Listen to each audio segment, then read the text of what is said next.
Bien sûr, de crypto, les infos crypto pour ceux qui n'ont pas le temps. La altcoin season crypto démarre alors que personne s'y attend. Les gars, on va regarder ça ce matin. C'est hyper intéressant. J'ai plein d'indicateurs à vous montrer et vous montrer aussi ce qui s'est passé à court terme. Bref, une super émission. Et pour rappel, les altcoins, pour ceux qui nous rejoignent, c'est toutes les cryptos qui ne sont pas du BTC, alt comme alternative coin, comme crypto tout simplement. Donc c'est toutes les cryptos qui ne sont pas BTC. Du côté du BTC, justement, on est à 63 800 $, on prend 1,5%, et c'est Ether qui prend 6% ce matin. On est à 3 300 $. Hier, je vous disais qu'on avait cassé un joli W en daily. C'est parti très très fort. On a Miss Solsot qui nous pousse un joli 5%. Pareil pour Ton. Le reste de la map est quand même plutôt dans le vert. On a d'autres qui poussent un joli 3%.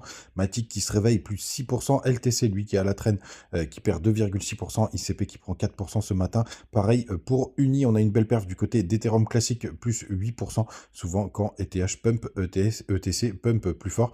Évidemment, vice-versa quand il dump dans le bas du tableau. On a aussi une belle perf du côté de PP qui prend un joli 7%. XT, je ne sais pas ce que c'est ce truc-là. 5,5%. Arbitrum 10%. TAO un peu à la traîne quand même, mais qui prend un joli 3% ce matin, OP 15%, bref, ça s'affole du côté du côté de, de tout le réseau Ethereum. Les gars, du côté du daily du BTC, on est plutôt pas mal, on est en train d'essayer de reprendre des niveaux. Malheureusement, on est passé sous la Tenkan, on a un joli rebond. Et pourquoi ce rebond? Je vous en parlais hier, on a quand même la clôture des contrats futurs qui s'est faite vers les 64 300 $. Donc ça, c'est plutôt chouette. On a même encore un peu de delta à aller chercher, hein, puisque sinon, on va créer un gap pour le coup, tout simplement, puisque, allez, je le redis, les contrats futurs ferment le vendredi. Et donc, quand la cotation continue le week-end, puisque c'est un marché qui est 24 sur 24, 7 jours sur 7, ça crée des gaps si jamais le cours continue de bouger pendant le week-end. Et ça arrive bien évidemment assez régulièrement. Donc, du côté du daily, pour l'instant, attention, on est quand même sur des grosses résistances.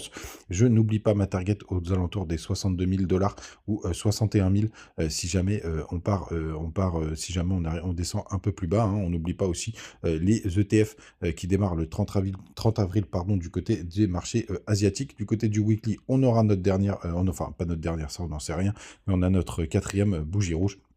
Ça fait respirer le cours. Et ça, c'est plutôt une très très bonne nouvelle, les gars. N'hésitez pas à nous rejoindre du côté du Telegram. Partage des petites news tous les jours, des petites infos. Et du côté de Twitter. Et d'ailleurs, hier sur Twitter, je vous ai partagé, je vous ai dit que j'étais rentré en trade. Et c'est assez intéressant. Je voulais vous en parler tout simplement parce que vous allez voir, je me suis fait sortir.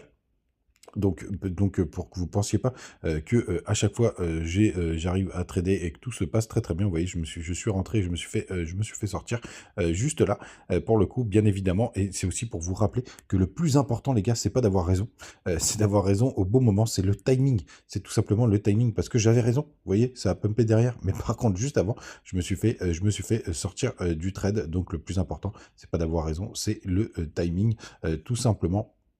Donc ne l'oubliez jamais. Du côté d'ETH, donc on a fait un magnifique W. Vous voyez, hier on était juste là.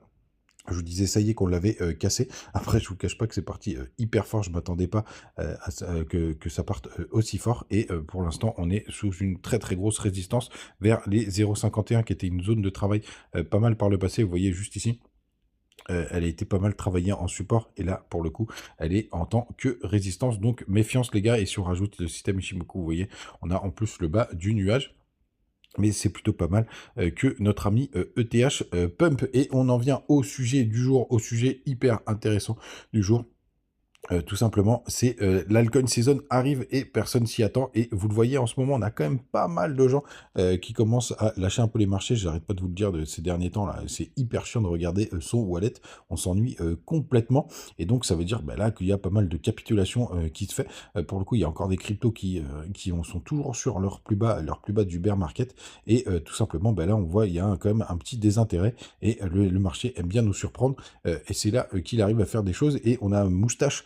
Je le connais pas du tout ce garçon, mais j'ai vu passer ça sur mon fil Twitter, et il expliquait, on va traduire, hein, quand vous avez les croisements de la MA20 et la MA50, tout simplement, la dernière fois que c'est arrivé, c'est là qu'on a eu la altcoin season, tout simplement. Vous voyez sur les graphiques, Ça, c'était en 2020. Vous avez les 2 moyennes mobiles qui se sont croisées et juste après, effectivement, c'est vrai, on a eu un gros décollage, des, altcoins et quand on voit ce qui se passe du côté d'ETH, même si c'est du court terme et bien évidemment, il faut pas prendre ça pour argent comptant, tout de suite, donc parce que évidemment, pour qu'il y ait une altcoin season, il faut que ETH pump. On regarde nos indicateurs, du côté de, notre comment ça s'appelle déjà ça? Altcoin Season Index, regardez, c'est hyper propre, hein. On a eu une petite correction ici. Et vous voyez, cet arc de cercle, il fonctionne hyper bien pour le coup, et ce qui nous amène bien évidemment à quelque chose de assez bullish. Donc ça, c'est plutôt pas mal. Donc, est-ce que cette Altcoin Season, elle va arriver beaucoup plus tôt que prévu? Bah, ce serait, plutôt, chouette bien évidemment, hein, parce qu'on est, tous pas mal surexposés, au niveau des Alpes. Pour l'instant, il n'y a pas d'alarme, bien au contraire. On se voit quand même qu'on est sur les prémices de quelque chose qui peut, complètement, exploser. On le voit encore avec cet indicateur, on le voit avec ETH, qui, rebondit. Donc ça, c'est plutôt chouette les gars. Mais bien évidemment, il ne faudra pas prendre à pour argent pour comptant, et moi je vous le dis les gars, il me manque un dernier signal. Le dernier signal le plus important, celui que je surveille de très très près, c'est que quand vous regardez par le passé, pour pouvoir vraiment repartir en tendance haussière, il faut un break, un deuxième break net, hyper net de l'ATH. J'ai pas assez d'historique sur cette courbe, c'est sur une autre, un autre graphique. Il faut impérativement qu'on ait un break tout simplement de l'ancienne ATH pour que ce soit le plus carré possible. Hop, je suis en daily, donc ça on va passer en weekly, pour avoir le vrai signal, parce que à chaque fois, quand on a travaillé par le passé, les ATH, on s'est fait repousser plusieurs fois, et c'est au deuxième break. Est-ce que je vais avoir l'historique? Non, je vais pas avoir tout ici. Et c'est au deuxième break, pour le coup, qu'on a vraiment un gros hyper climax run, un gros bull run qui démarre. Donc moi, j'attends d'aller venir breaker une nouvelle fois les 74 000 dollars pour considérer vraiment qu'on a tout qui part. Et c'est à ce moment-là, effectivement, qu'on a très souvent l'altcoin season qui démarre. N'hésitez pas à me dire ce que vous en pensez en commentaire. On regardera encore plein d'autres indicateurs tous les jours, mais c'est plutôt pas mal ce qui nous attend sur du long terme. Alors bien évidemment, ça peut corriger. En attendant, ça peut descendre de 61 000 dollars. Je ne serais pas surpris. Je pense pas qu'on ira plus bas. Il faudrait vraiment un gros Black Swan, c'est-à-dire un signe noir qui arrive. Et justement, pour avoir cette grosse correction, hein, ça peut venir du côté de la macro. Il se passe quand même pas mal de choses encore dans le monde.